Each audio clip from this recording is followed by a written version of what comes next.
तो कहा, देवेंद्र जी ने भी कहा, मैं भी कह रहा हूँ रुको थोड़ा, अभी शाम तक रुको, अभी कल शपथ शाम है ना। तक उनका समझ में आएगा। नहीं, मैं तो लेने वाला हूँ। सर्व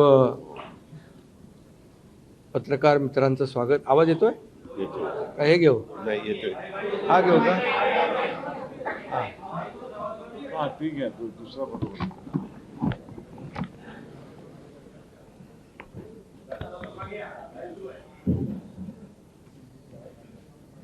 आज आम्ही राज्यपाल महोदयांची भेट घेऊन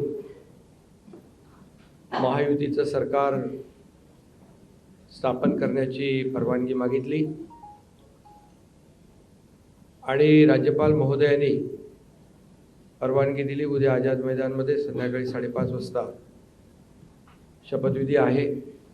देवेंद्रजींनी देखील आपल्याला निमंत्रण दिलंय, आम्ही देखील आपल्या सगळ्यांना निमंत्रित करतोय आणि मला आनंद आहे की 2.5 वर्षापूर्वी इथंच वाटतं ना, इथेच देवेंद्रजींनी मी मुख्यमंत्री व्हावं म्हणून माझ्या नावाची शिफारस केली होती आणि आज देवेंद्रजी मुख्यमंत्री व्हावेत अशी शिफारस आणि पाठिंब्याचं पत्र शिवसेनेच्या वतीने आज आम्ही दिलंय।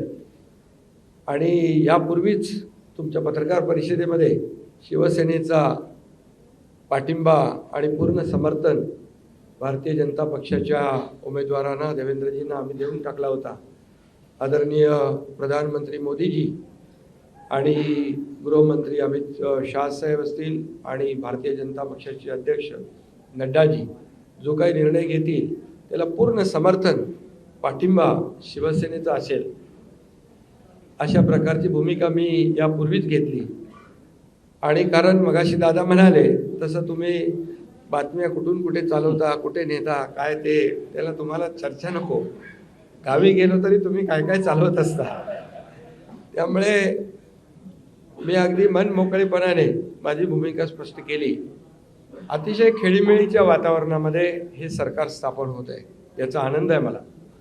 खरं म्हणजे आतापर्यंतच्या इतिहासामध्ये एवढं बहुमत महायुतीला कधी मिळालं नव्हतं आणि या महाराष्ट्रातल्या तमाम जनतेने व त्यामध्ये सर्वच आहेत, आमच्या लाडक्या बहिणी, लाडके भाऊ, लाडके शेतकरी, सर्व घटक, या राज्यातला प्रत्येक मतदार यांनी महायुतीवर मतांचा वर्षाव केला आणि एक ऐतिहासिक आणि दैदिप्यमान असा विजय या ठिकाणी महायुतीला मिळाला। यामागे नक्कीच गेल्या 2.5 वर्षाचं काम जे आहे आम्ही केलं तिघांनी मिळून, आणि आमच्यामध्ये काही कोणी मोठा कोणी छोटा असं काही नव्हतं। आम्ही एक टीम म्हणून काम करत होतो। आमचा उद्देश एवढाच होता की मला काय मिळालं यापेक्षा महाराष्ट्रातल्या जनतेला आम्ही काय देणार आहोत हे महत्त्वाचं होतं आणि एक सर्वसामान्यांचं सरकार म्हणून आम्ही काम केलं। आणि म्हणून सर्व मतदारांना मी मनापासून धन्यवाद यापूर्वीच दिलेत। आणि खरं म्हणजे राज्य चालवताना अनेक निर्णय आम्ही जे घेतले, जे विकास प्रकल्प आपल्या सगळ्यांना माहीत आहेत, मी त्याची एकदा डिटेलमध्ये बोलू इच्छित नाही, परंतु जे विकास कामं महाविकास आघाडीने थांबवली होती, जे प्रकल्प थांबवले होते, या महाराष्ट्रातल्या जनतेसाठी आवश्यक होते, या महाराष्ट्राला 10-20 वर्ष मागे नेणारा निर्णय महाविकास आघाडीने घेतला।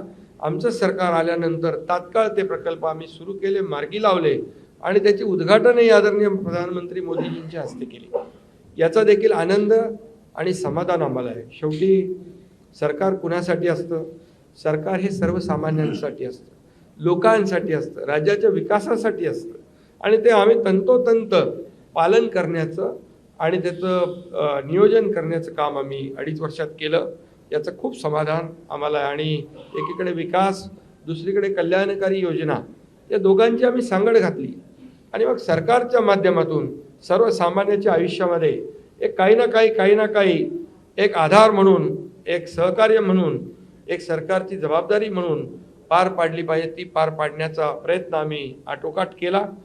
आणि त्यामध्ये आदरणीय प्रधानमंत्री मोदीजी, गृहमंत्री अमित शाह साहेब असतील, नड्डाजी असतील, केंद्रीय मंत्री असतील, त्यांनी आम्हाला वेळोवेळी प्रत्येक वेळेस आमच्या प्रस्तावांना मान्यता दिली आणि या राज्याला पुढे नेण्यासाठी एक आपण जसं म्हणतो डबल इंजिनचं सरकार या ठिकाणी आम्ही 2.5 वर्ष चालवलं आणि त्याचा फायदा या राज्यातल्या जनतेला झाला आणि या जनतेने देखील कामावर विश्वास ठेवून आमच्या कामाची पोचपावती या निवडणुकीमध्ये भरभरून दिली.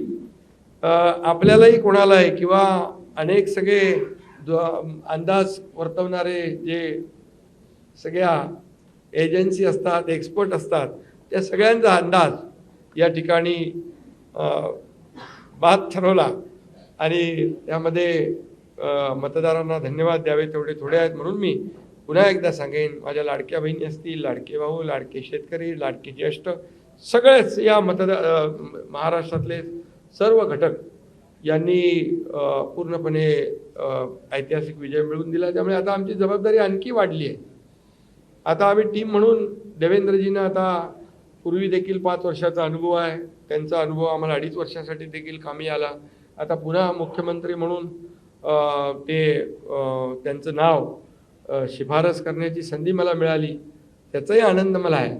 आणि म्हणून आमचं अगदी टीमवर्क जसं 2.5 वर्ष झालं आणि राज्यातल्या जनतेला या ठिकाणी आम्ही सहकार्य करू शकलो. आतापर्यंतच्या इतिहासामध्ये आपण जरी थोडं चाळून बघितलं तरी सुद्धा एवढ्या कल्याणकारी योजना कधी झाल्या नव्हत्या. आणि कल्याणकारी योजना फक्त आम्ही निर्णय घेतले नाही तर त्याची अंमलबजावणी केली, त्याचा लोकांना बेनिफिट झाला, लोकांना त्याचा फायदा झाला. शेवटी कल्याणकारी सरकार, सर्वसामान्यांचं सरकार हे लोकांच्या कल्याणासाठी असतं. ते खऱ्या अर्थाने आम्ही राबवलं याचा आनंद आणि समाधान आहे.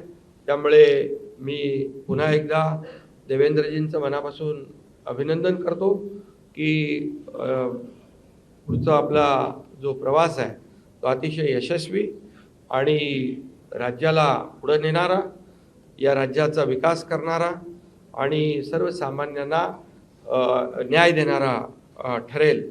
आणि त्यामध्ये नक्कीच आपला सर्वांचा सहभाग असेल, सहकार्य असेल.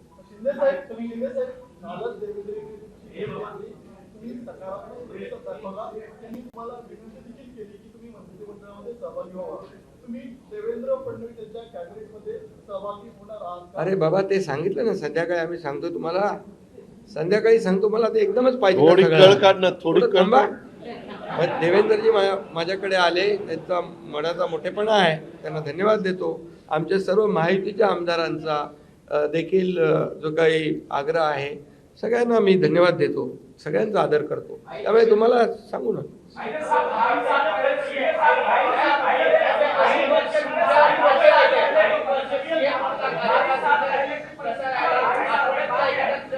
अरे बाबा, एवढी कामं केली की आठवणीतलं एक क्षण काय सांगू. एवढे निर्णय आम्ही घेतले की ते सर्व निर्णय ऐतिहासिक होते.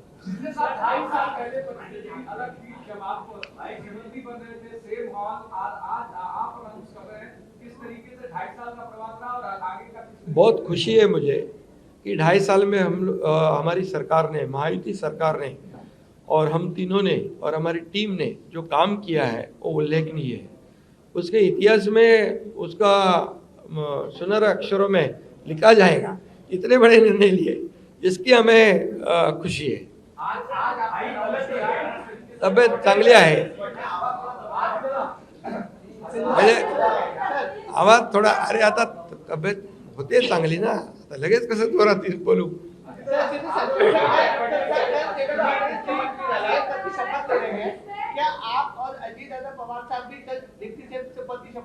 अरे भैया, अभी तो कहा देवेंद्र जी ने भी कहा, मैं भी कह रहा हूँ, रुको थोड़ा, अभी शाम तक रुको. अभी कल शपथ ली है ना. शाम तक उनका समझ में आएगा. मैं तो लेने वाला हूँ.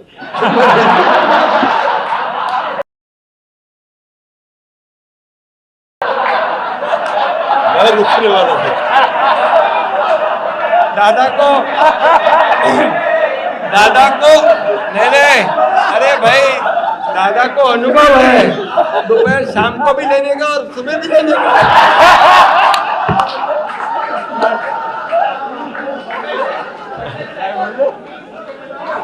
परंतु ऐका, पूर्वी आम्ही सकाळी दोघांनी घेतली होती, तो हे राहून गेलेलो होता. आता पुढं 5 वर्ष आता ठेवणार आहे.